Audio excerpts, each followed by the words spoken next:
Okay, I'd like to introduce today's speaker, Peter Jablonski of Peter J's Antiques and Collectibles. For over 20 years, Peter has been buying, selling, and appraising antiques and collectibles. He's serviced well over 5,000 customers nationally and internationally on eBay. You may have seen him at your local antique show, flea market, or antique co-op in Western New York. He has also appeared on cable TV presenting live appraisals and has professionally offered his advice to many about their antiques and collectibles. Because of his knowledge of antiques and collectibles, Peter serves as the president of the Greater Buffalo Bottle Collectors Association. Please welcome Peter Jablonski.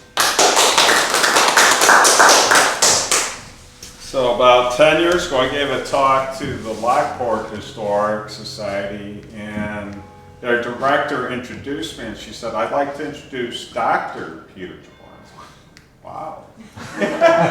So what had happened is she asked for a description of my talk so she could do a press release. So I sent her that, and then I signed it, Peter Jablonski, PhD, and I put in parentheses, privy hole digger, but she never read that.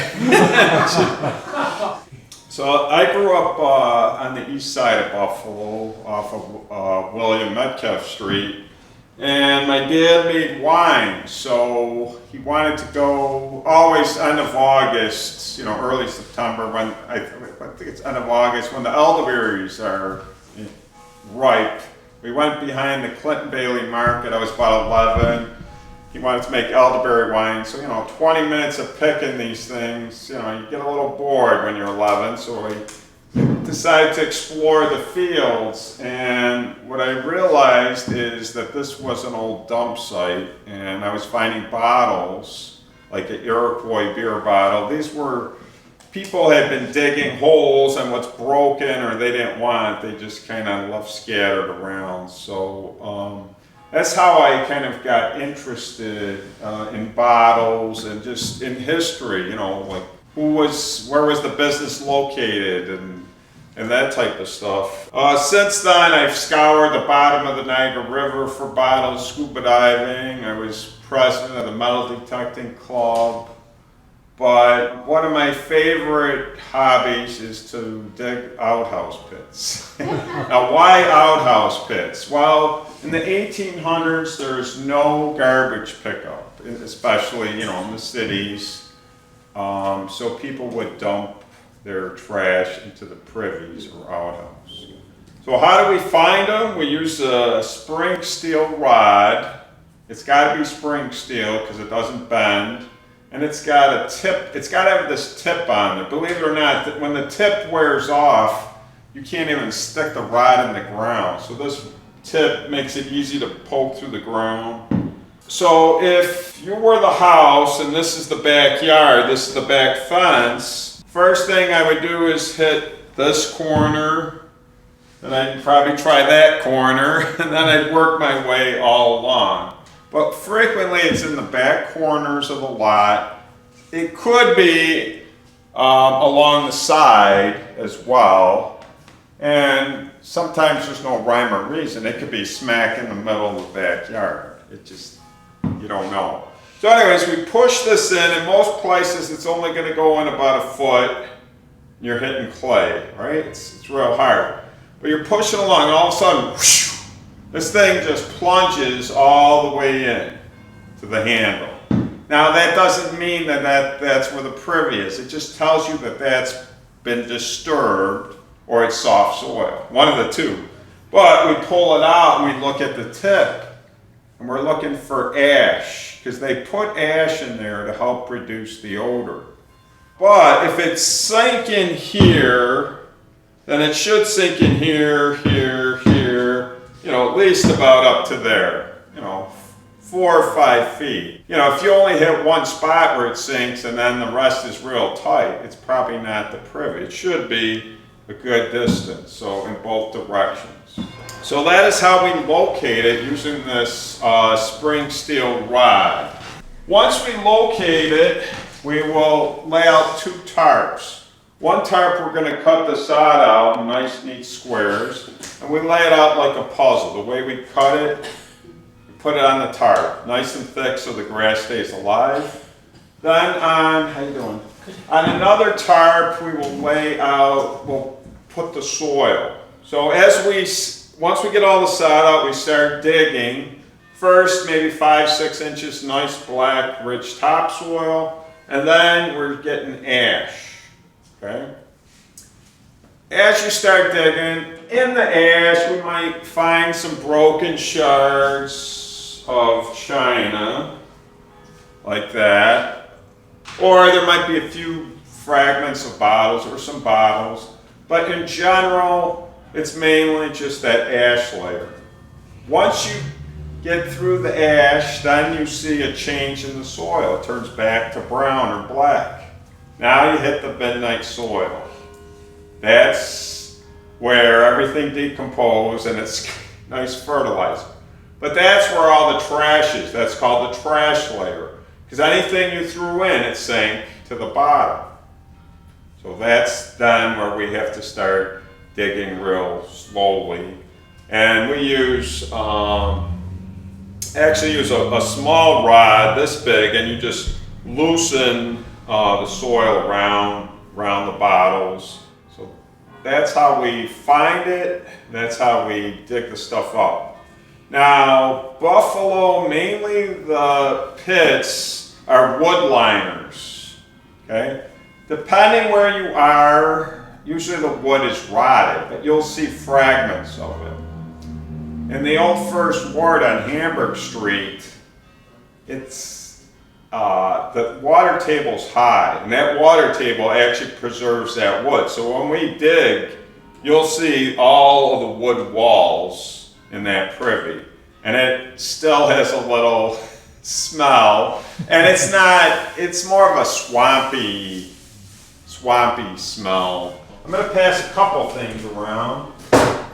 So I'll start this on this side, and you can take a look at these things, all right? Take a look at that. In Lockport, in Niagara Falls, we get a lot of stone liners, which is nice because when you're trying to find where should you dig, it's real easy because you'll hit the stone all on the outside, and you know exactly where the outline is. One time when I was digging, I'm in the hole and I throw out a piece of scrap metal. Well, there's all kinds of stuff in there. But then I hit another piece of metal and I realized as I pulled it out, it went in a circle. Then I realized, aha, I'm digging a barrel privy. They would sink big barrels in the ground and use that as a privy. So I've only dug one brick privy, and that was in Lyons, New York. I wrote an article on that one called A Potter's Privy, because the guy, Thompson Harrington, he was in charge of the Lyons pottery. Again, what's in the privy? Bottles, broken china, clay pipes, buttons, bone-handled toothbrushes, obviously lots of artifacts that you see.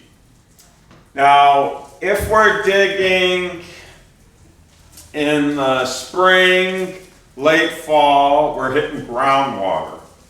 So that privy, once you get near the bottom, now it starts filling up with water.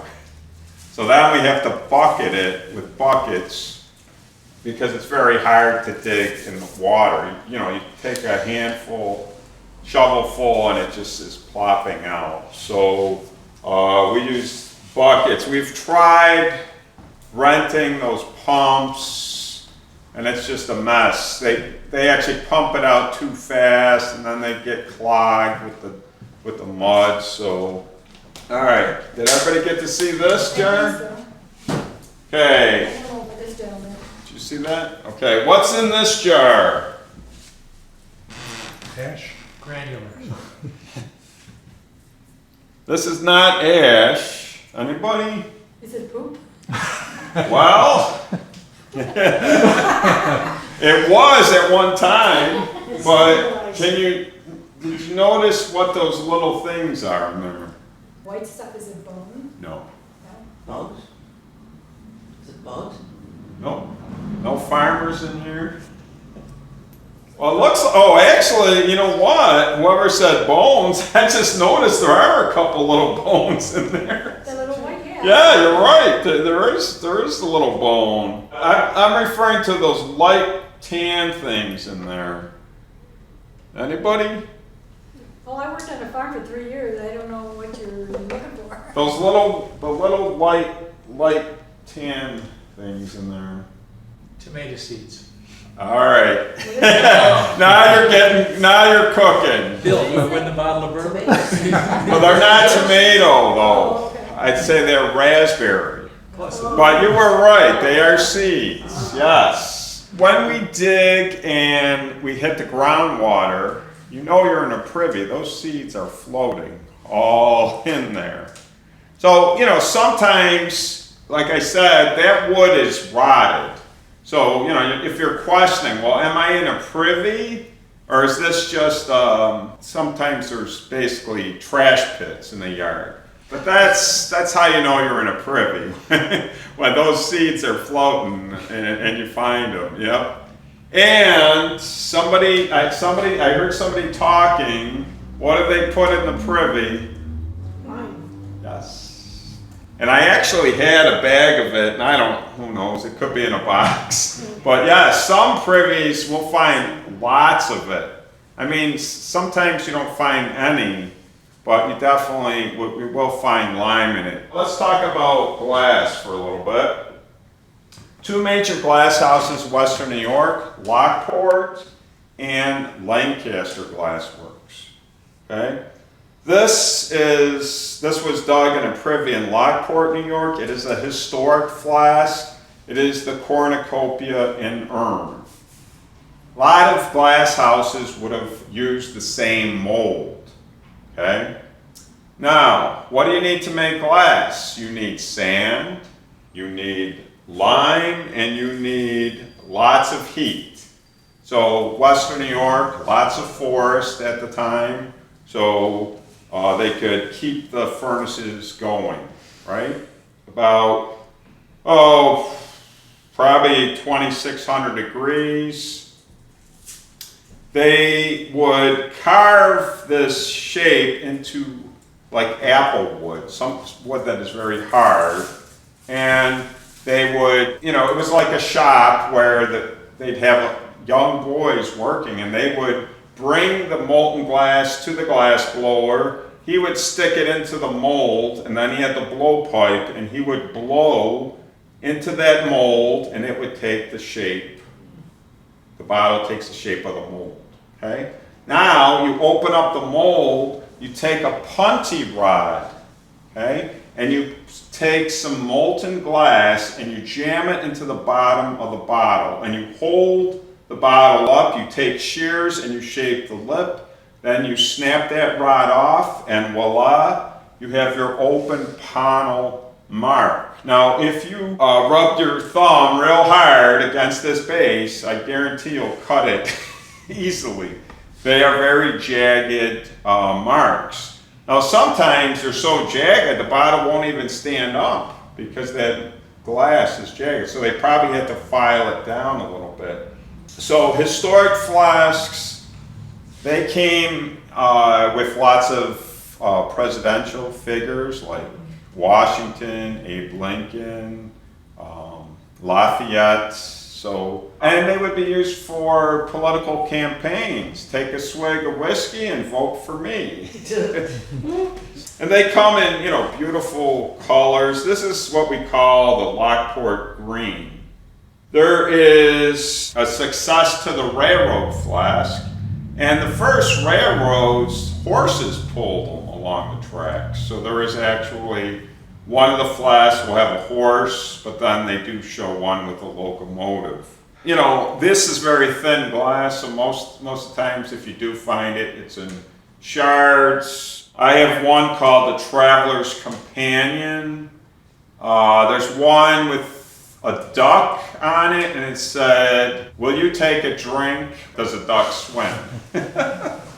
What other ones? Oh, I did dig one with an eagle, and so a lot of them have patriotic themes, like an eagle and a flag, or cannons. That one has an eagle and it has the word liberty on it, and that's from Wellington, Connecticut Glassworks. But remember, back then, the roads are mud pits, right? Really rough. So glass isn't going to transport too well, but the Erie Canal and the railroads, you could send the glass pretty smoothly. So that is the open panel mark. Then they improved the technique, and this is an iron panel. So they stuck the rod in the bottom so they could hold it and shape the lip. But this time they didn't have to use the molten glass. So this is Burr & Waters mineral water from Buffalo, one of the first soda water manufacturers in Buffalo. It later became Smith and Howell, and then it became John Howell. Then they used what's called a snap case mold, so they didn't have to shove the rod in, so the technique improved. And then eventually 1910 is the automatic bottle machine. So then, and of course, you can imagine the glass houses were probably still operating, but it's hard to compete with machinery. So obviously they went out of business. What do we get? Back here. This is called an iron paneled soda, nice cobalt blue. So the color of the glass is based on what they put in it. So this has the mineral cobalt that gives it this blue. This one, you can see the panel mark. The iron has kind of worn off. Glass leaches in the ground, and you can see striations, which is from it sitting in the groundwater. So it actually etches the glass. So unlike coins, bottles increase in value when you clean them professionally. They actually take chopped copper wire and some chemicals, and they put it in a PVC pipe, and they put it on a tumbler, just like they tumble and polish rocks. But they have to be extremely careful. If you put it on too long, you're going to wear off the lettering or the picture. So it's a kind of a tricky process. Here is another bottle blown at Lockport Glass Works. This is a Merchant's Oak Orchard Acid Springs. The Oak Orchard Hotel is now part of the Iroquois National Wildlife Refuge. If you go in their visitor center, they have a bunch of these on display in different colors. And supposedly each color represented a different mineral spring. So whether it was magnesium or sulfur spring, so whatever mineral the spring had, they would use a different color to bottle it. So of course, people drank mineral waters. It was thought, of course, to bring health. I talked about John Howell. Eventually he took over Burr & Waters. This is what you call a squat soda. Now, we can tell who were the most prominent businessmen is based on the amount of these bottles found. So there's lots of these found. I mean, glass does not rot, so there's a lot of it. When people are digging, trash was used for fill, so they're around. This is a Howell as well. So this is newer. This is probably 1890 to the turn of the century. Now it actually had a metal bale and it had a rubber gasket. You would push down on the metal bale, and guess what the sound was? You pop up? Bam, you said it, pop, right? It would pop. That's where the word soda pop came from. So 1879, these are called Hutchinson soda bottles for John Hutchinson, who came up with the patent for the stopper. This is Dr. Hostetter's bitters. You could see lines from the groundwater. It actually flakes, so you can see that certain glasses will leach in the ground. So what are bitters? Well, bitters is a good way to avoid the alcohol tax. Put a bunch of alcohol, put herbs in it, and say, this is medicine. This is not alcohol. This has herbs in it. And I honestly have read where women who were in the temperance movement were drinking bitters because they felt, well, it's not alcohol, it's, medicine. But yeah, that's what that was. So the fun thing, of course, is when you find things is to research them, and I've written many articles. This was a mustard jar. What's a fancy mustard called? Now it's, not Poupon, but there's another one. Dijon. Excellent, Dijon. And if you look up Dijon, France, the church there has an owl kind of on the side of the church, and people touch it for good luck, and that's how they use this owl for their mustard jar. So that was an interesting one. So when you're digging, like if we were to dig in one of the houses in Black Rock, if we're going to dig any soda bottles, they're probably going to be Buffalo. Beer bottles are going to be Buffalo. Pharmacies are going to be Buffalo. Medicines, there would be like Broma-Seltzer.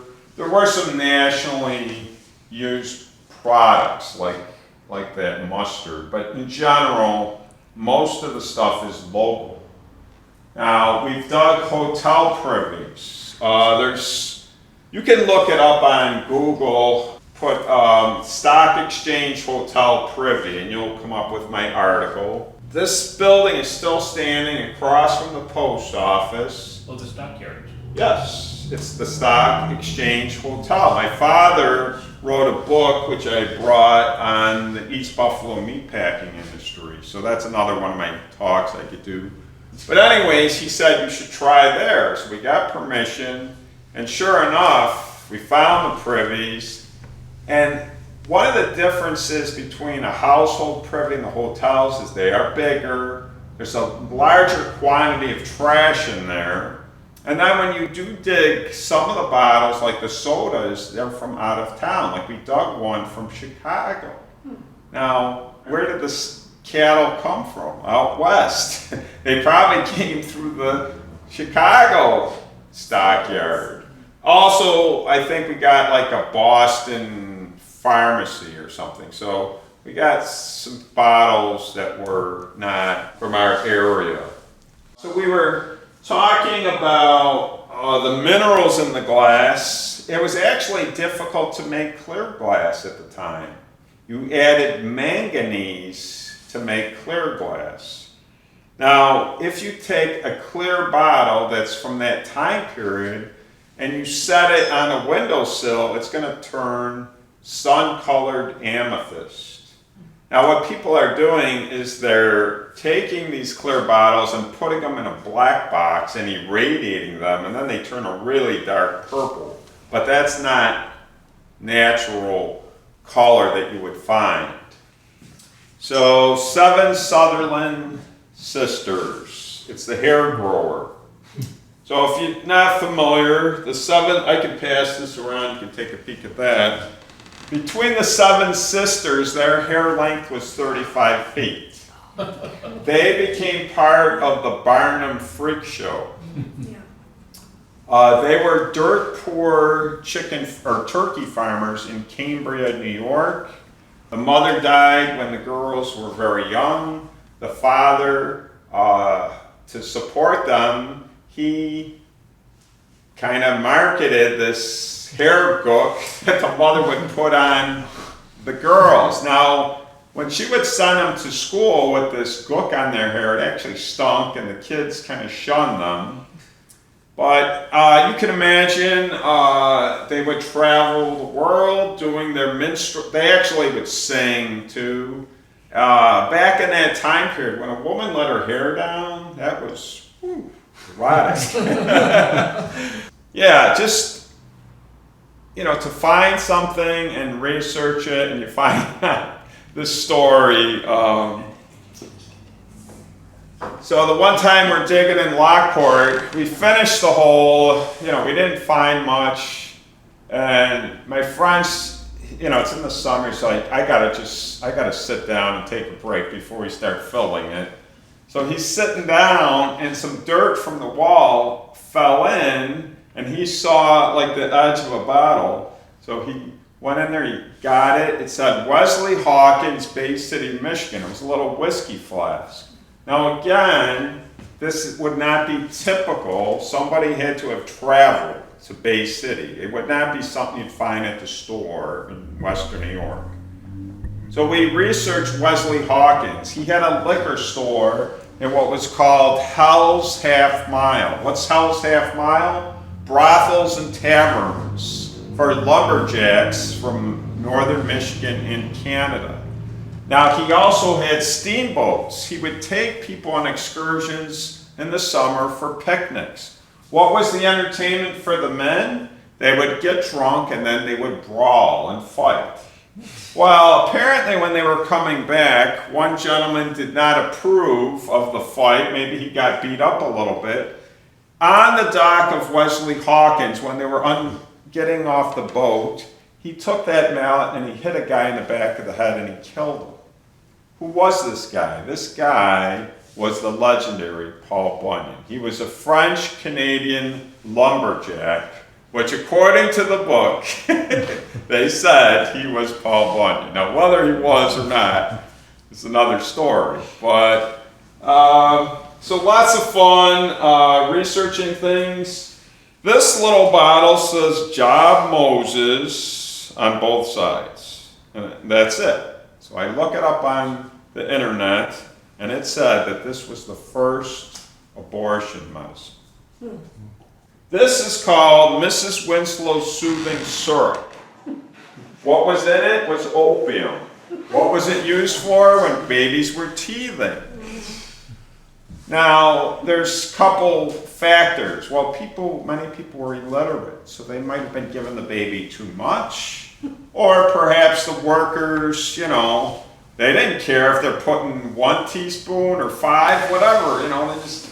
So who knows for sure, but this was considered the #1 baby killer of the day. Here is a pharmacy bottle. Now, most pharmacies will have a mortar and pestle. This one has Suspension Bridge, and it says Suspension Bridge, New York, which in 1892 was incorporated into the city of Niagara Falls. How did they build Suspension Bridge? Well, they had a kite flying contest. See who could get the kite across the gorge. I have to look up and find out what the prize was, but it was for kids. And once they got the kite across the gorge, they took that kite string, and you can imagine they probably took something like clothesline, a little thicker rope, got that across, then bigger and bigger rope, till they had a big rope that they could get the metal cable across the gorge. So, all right, we've got some animal products like a cow horn. This could be a goat, possibly a deer, but you find lots of bones. So you can imagine, you eat your dinner, you had a steak, you had a pork chop, you had some chicken, now you got the bones. Well, threw it out into the outhouse it went. Now, in the city of Buffalo, we dug a pre-Civil War privy, and I was surprised to find this extremely well-preserved deer antler. Because, if you found this in the woods, it'd be chewed up by rodents. There's a vertebrae, I assume it's a cow, maybe a horse, at a tavern site in Buffalo. Clearly they were serving some drinks and coconuts in the little hole in there.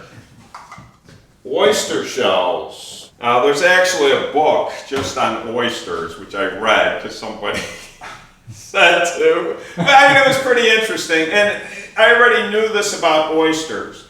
If you do any kind of historical research, early Buffalo, 1830s, 1850s, you see oyster and fish dealer. You see the businesses. But then that disappears. Well, what happened? Well, New York City is getting extremely populated. Where's all the sewage going? Right into the bay. It's killing the the oysters. But when we find oysters like this size, I know we're probably pre-Civil War. Now, if you happen to find a wheat penny on the sidewalk, we know it, it wasn't lost, in 1922. Somebody probably lost it today or recently, more than likely, right? So once in a while we'll get a few Indian head pennies, but you don't really find a lot of coins. But so how do you date the privy that you've just dug? We date it by the glass, because that's pretty much thrown out, usually, as you're using it. Now, sometimes you'll get like a pop bottle or beer bottle, and it's got sticky liniment in there. So they probably had it in the basement somewhere. They used it for something else, and then eventually it was tossed. But in general, you can base it on the age of the glass, because like the china, it could be in your family for generations, and then when it broke, you throw it out. So you can't really date it by that. Got another couple bottles back here. This one is Merchant's Gargling Oil for man or beast. So I think initially it was pretty much for the mules and horses pulling the boats down the Erie Canal. But C.W. Merchant's was a Lockport business. It had a yellow label for animals, white label for human consumption. Now it's actually called a gargling oil, but initially it was really for external use.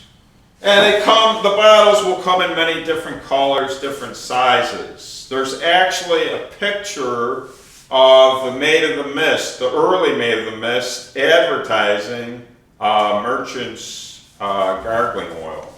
Peter, was it different for animals than for people, or was it the same? That's an excellent question, and I can't answer that, but my guess is they just changed the label, but I don't know for sure, Okay, this is Helen Modjeska. Anybody hear of her? Anybody been in the Larkin building?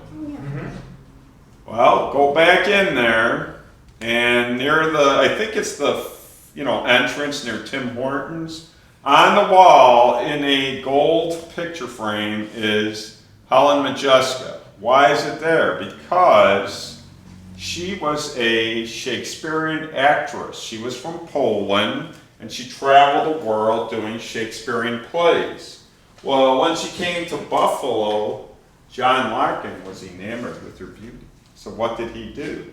He named one of his soaps or perfumes Modjeska after Helen. Now, she must have been a ravishing beauty, because not only did John Larkin name his soap after her, a confectionist named his candy after Helen Modjeska. So one thing I didn't mention is the city of Buffalo and many cities had ordinance where the privies had to be dipped. So at night, they had a honey dipper come and they would pump or clean out the privies.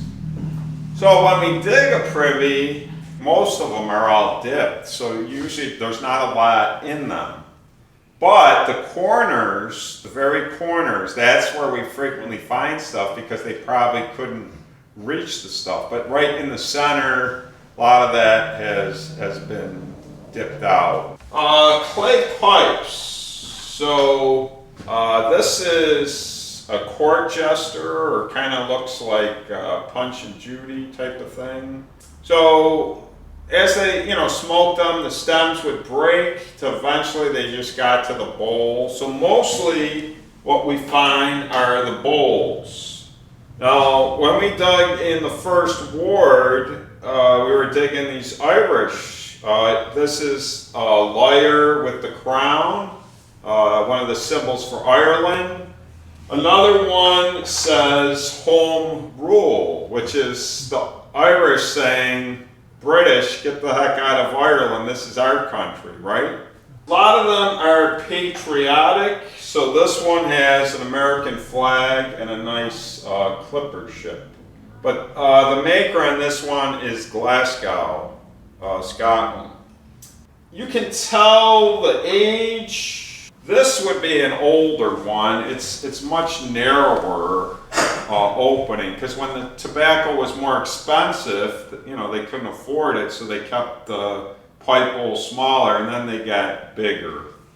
And a lot of them are just plains, and these are very common to find, and the stems. One privy in Lockport, I mean, the hole is, most privies are about this deep, about chest deep. This hole happened to be pretty deep.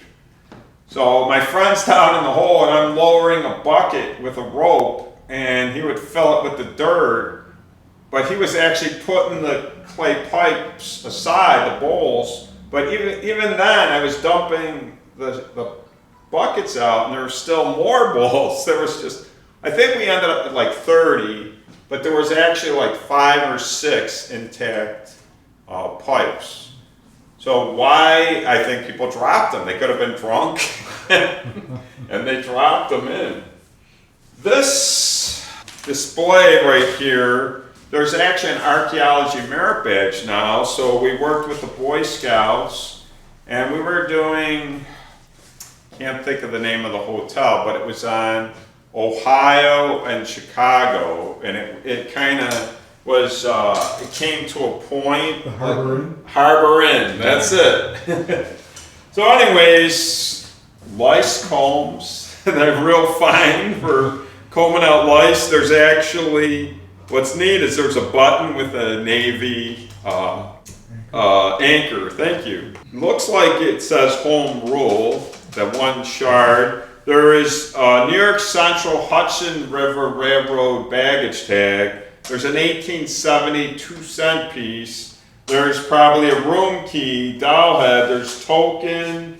We get lots of clay marbles. There looks to be possibly a dog, some kind of jawbone, but based on the teeth, it's a meat eater. And you know, buttons. So these are the things that you can find. This is a sterling, this is a match safe. So if you look at the bottom, there's these ridges where you could strike the match. Now this pocket watch, the last talk I gave, I used to have a little sign, do not open. It actually was encrusted, because all the works, the inner part, the iron, that was all rusted out. So we did electrolysis, and it came out really nice. I mean, this could have been a cap gun, but it could have been a pistol. Derringer. Yeah, yep. There's a base that has a nice, pownal mark. This marble has what we call Bennington glaze, so it's, shiny. So the Benningtons come in this brown or in a nice cobalt blue. There is clay marble, but it's got decorations, red and blue lines. The one privy in Lockport, we filled 5 mason jars. I mean, every shovelful, there was just tons of clay marbles. And you got to ask yourself, well, why, was the kid being bad and the mom said, I'll get you, or the sister, so who knows? All right, over here. So, I'm part of this stoneware collectors group, and they meet, they used to meet twice a year, and this May I'm scheduled to speak, and my talk is called History and Mystery of Early Potters of the Queen City. So remember back then, there's no refrigeration, there's no Tupperware, there's no Ziploc bags. So when you got leftovers, what do? Right? You put it in these stoneware containers, and maybe you would put it in your cellar or under your crawl space to keep it cool. I don't know, they probably put some kind of cheesecloth over it. The first potter in Buffalo was Parsons, and he was over in the Cold Spring area, Maine and West Ferry, but that was like 1818. That's short-lived. First potteries, they did not make this type of stoneware. They made redware. Redware is made of the natural clay. We've all seen clay, like if you dig a deep hole, it's orange. And that fired at a lower temperature, but it was brittle. It didn't last long, but you know what they used as a glaze? Lead, which we can imagine what that did to their health. When were they able to start making this heavy-duty stoneware? With the opening of the Erie Canal. Why? Where did this clay come from? It came from Long Island and from New Jersey. There was nice clay beds. So what they would do, of course, you know, the potters had a wheel, and they would make these pieces. Then they would put it in a kiln. These brown spots are what they call kiln drip. They would throw salt into the kiln, and that salt would make it shiny, and this is what's called the salt glaze. Anybody know what this is? Limestone? Coin? No. So you'd have to know a little bit about the manufacturing process. So when you're digging a privy, right, this just looks like a rock, right? What it is, it's kiln furniture.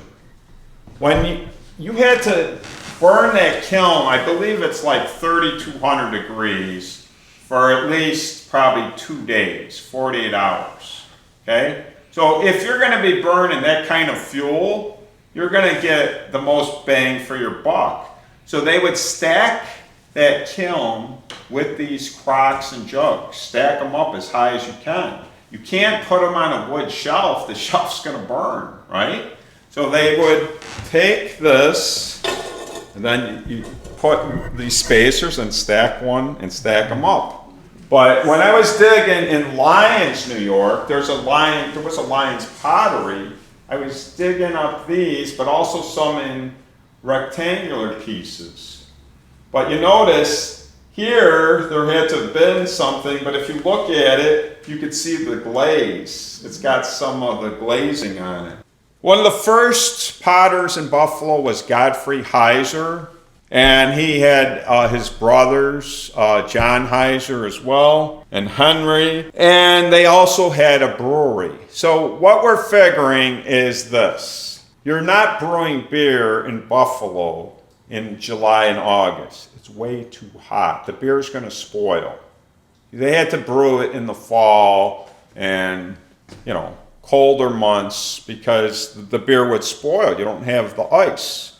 So they were probably running the kiln in the summers and then brewing beer the other months. Anyways, Heisers were taken over by Philip Mugler. Mugler was taken over by Charles W. Braun. Now this summer, we went to look for Braun's tombstone. We already knew where Heisers and Muglers were. Had a hard time finding it. Well, why? Because on the tombstone, it doesn't say Charles, it says Carl W. Braun. Now what's surprising is that the tomb was very small, not very large, because I would actually do historic brewery tours, and we show you some of the tombs of the brewers over in Mount Calvary, and you'll know they were pretty well-to-do based on the size of their tombstones. So this was made, Charles Braun. Now, if you collect stoneware, this is an odd form. You don't normally find them this size. They're usually a little bigger, you know, like this one. This is Thompson Harrington, Lyons Pottery. We actually dug the privy, the house where this gentleman lived, and that was a brick liner. It was I think it was maybe 8 feet. It was pretty deep. Then that's the exception to the rule. The The artwork on these crocks and jugs, most of the times they're marked, but sometimes they're not. But once you study them, you can tell what pottery it came from. And this is the lion's piece as well, this bird. And of course, most of the times when we dig stuff, it's all in shards, because people wouldn't, why would you throw it out if it's perfectly intact? But I have dug a few intact jugs. This is a Rochester piece, Berger Brothers. This is another lion's piece. This was supposed to be kind of like a symbol for good luck, an Indian symbol for good luck. It's supposed to be like the sun with a smiley face in the center. This piece here, when I first dug it, I'm like, what the heck? They took a crock, and I don't know if they used cement, plaster, and they took, here's a little piece of like a doll china. Here's a button. Here's a marble. There's a little lock. There's a glass stopper. There were peach pits. All kinds of crazy stuff. And you can take a look at it. Unfortunately, some of the things are falling out. This is what they call a memory jug. Now, when I researched it, in Africa, this was a thing they would do when somebody died. They would make these in memory. But I also found other articles where I think in the summer, like if kids were at a YMCA camp or some kind of, they kind of were looking for a project to keep kids busy. So take what's in the junk drawer and, there's a seashell, there's just odd stuff. Of course, besides the walls of the privy, the seeds, how do you know you're in a privy? Well, you find the chamber pots. Now, this one was glued. Once in a while, we'll find them intact, which means somebody probably dropped it. I mean, if you've ever been to a museum, you'll see a chair, right? And it lifts up, and then there's a shelf, and that's where the chamber pot went. So, of course, especially in the middle of winter, maybe in the middle of the night, you don't want to walk outside. This is mocha-ware. This is really early. This is probably 1830. This is the earthworm pattern with cat eyes. Real early piece of mocha-ware. But most of them we find are yellowware. This is yellowware with the seaweed pattern. This is not a chamber pot. This would be like a batter bowl. So you're mixing your batter and it's got a spout. This is a Rockingham ware spittoon. So it had, it sloped inward and you would spit in it. And here's another spittoon. This is called Majolica pottery. Majolica is very bright. So you find Majolica, pieces of pitchers, plates. This came from the old First Ward on Hamburg Street. This is a Rockingham ware teapot. A frequent theme for these is Rebecca at the Well. This one is two ladies, and I believe she's holding a baby, because I see like a blanket and there's a little round head. I believe that's what that is. This is ironstone china. Most of the marks are British, but especially hotel privies will pull it out by the bucketfuls, plates, broken stuff. It is common to find oil lamps. You can imagine somebody went in at night, it was a two-seater, they went to set down the lamp, whoops, it went into the hole. How do we know that? Well, because a lot of them are perfectly intact, and I don't think you would throw it out, right? This one came out of the privy of the Stockyard Hotel. This is what we call transferware, blue and white transferware. This would be, usually this blue and white is typical of a pre-Civil War era privy. Again, this is real early transferware. So I'll do a quick commercial and then I'm going to end it with a poem. So I teach full-time at Medina Bosse's. If you got antiques to sell, there's my card. If you have an old house and you're willing to let us try digging the privy, there's my card. Like I said, we lay out tarps, we cut the sod, we put it back the way it was. This is a poem by Robert Service called The Three Bears. Ma tried to wash her garden slacks, but she couldn't get them clean, so she thought she'd soak them in a bucket of benzene.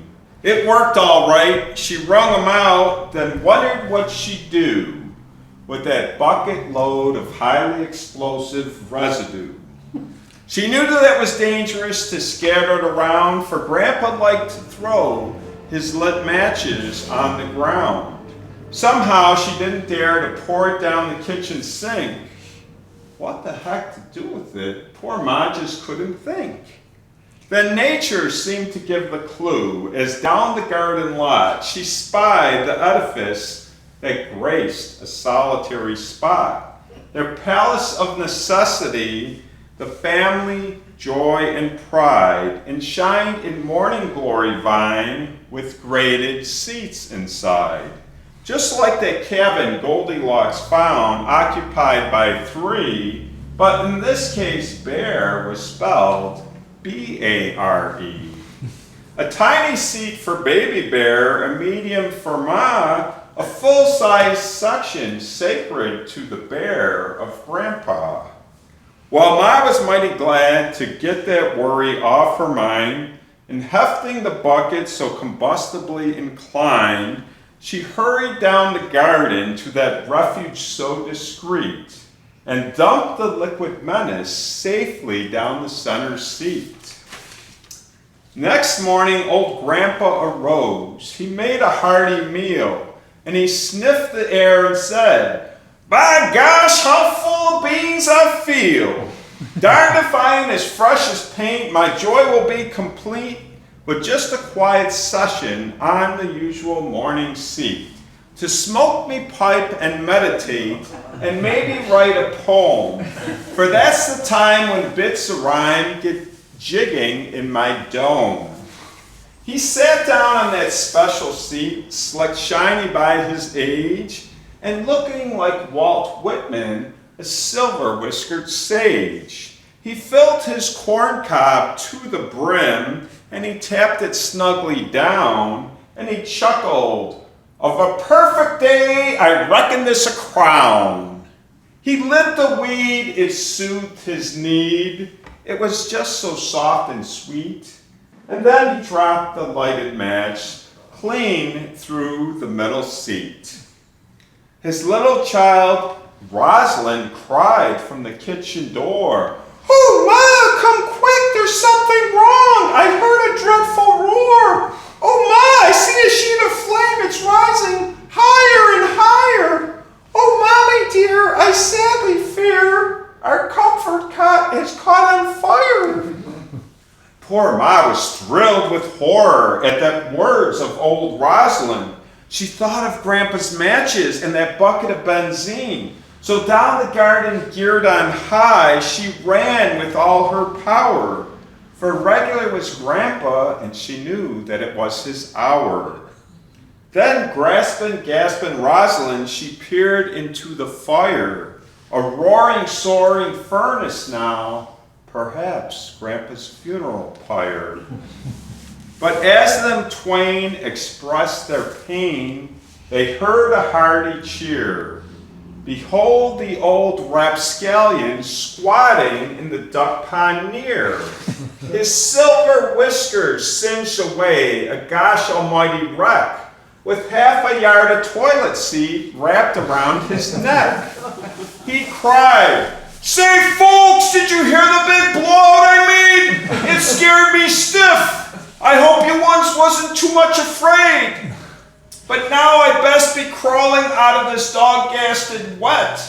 But what I aim to figure out is what the heck I ate." All right.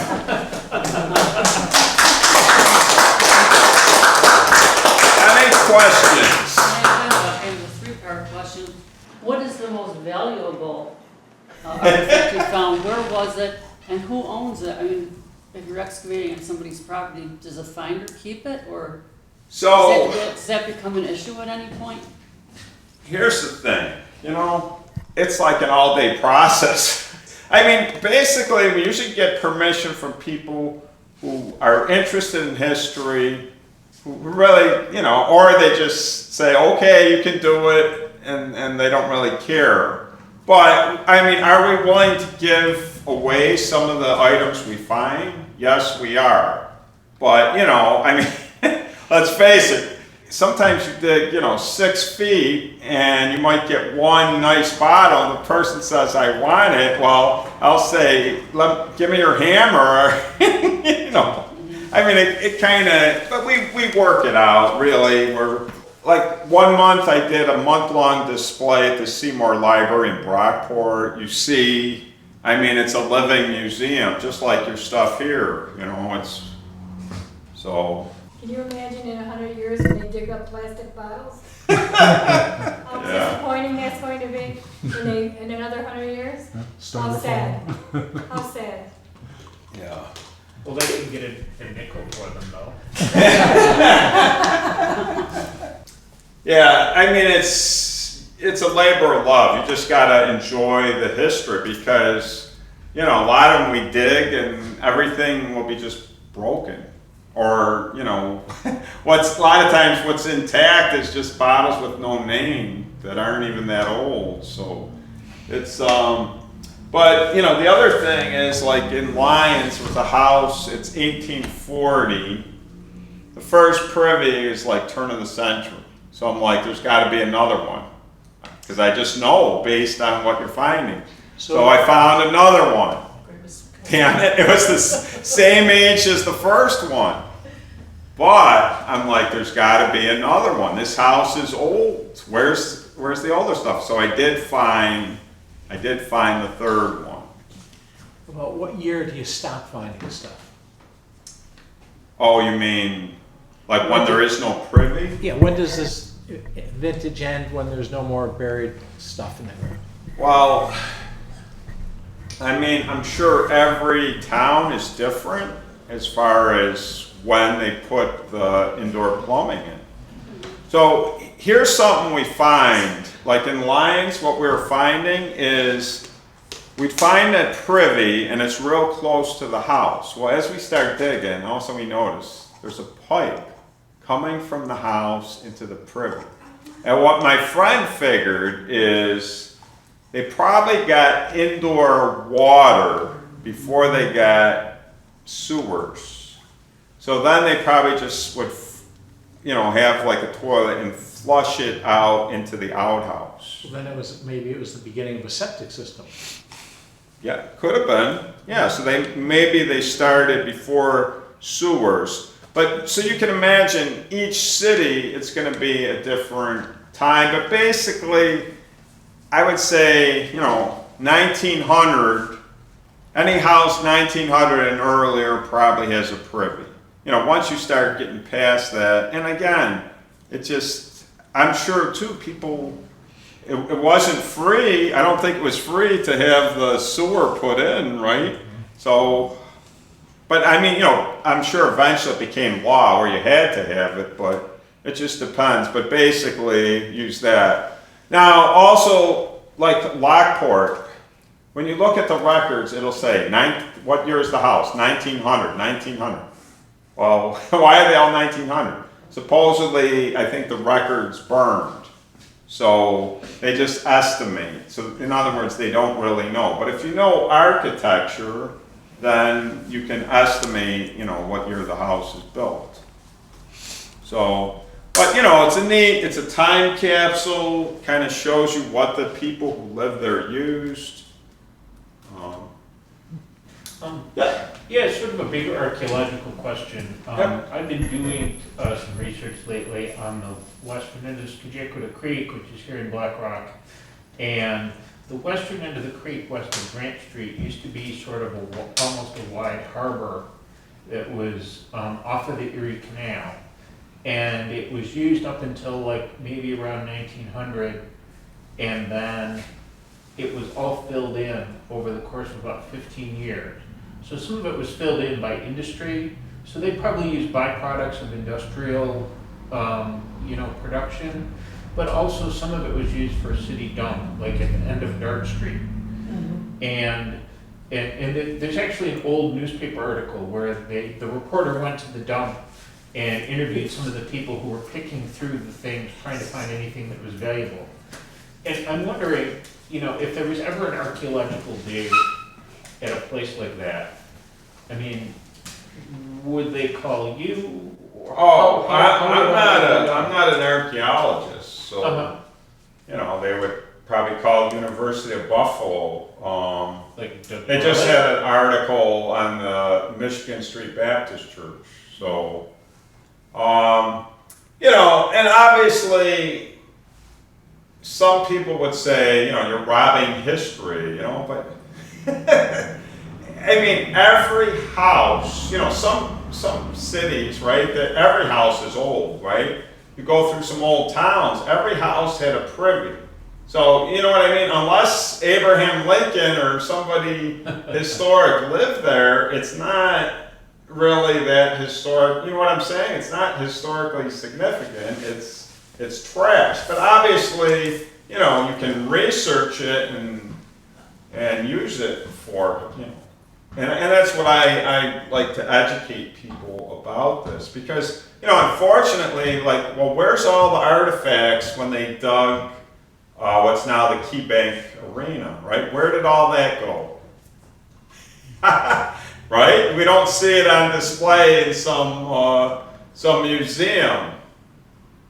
I don't know, but that would be, and when they were doing the dig there was an article in the Buffalo News, and they said, well, they found a dowel head and they found a marble, so that proves that this was a store. Which, well, let me tell you see how many dowel heads I've got? You see how many marbles? Because all it means is that there were kids that lived there and played, and so, that was kind of bad archaeology. And, the other thing, obviously, with archaeology is they're looking at stratification, right? And, in general, obviously, the older stuff is at the bottom. But this privy here, this came out maybe 10 inches down. Oh, my God. I was so excited. Here's a flask. And then guess what? As we got deeper, it got newer. So that was probably, how did that happen? It was probably a late throw where they had stuff in the basement and the wife said, get rid of this junk, throw it out. So that can happen. But New York City, Philadelphia, the privies are 20 feet. Oh my gosh. Wow. Why? Because you can imagine in New York City, how big is the backyard? It's just a small strip.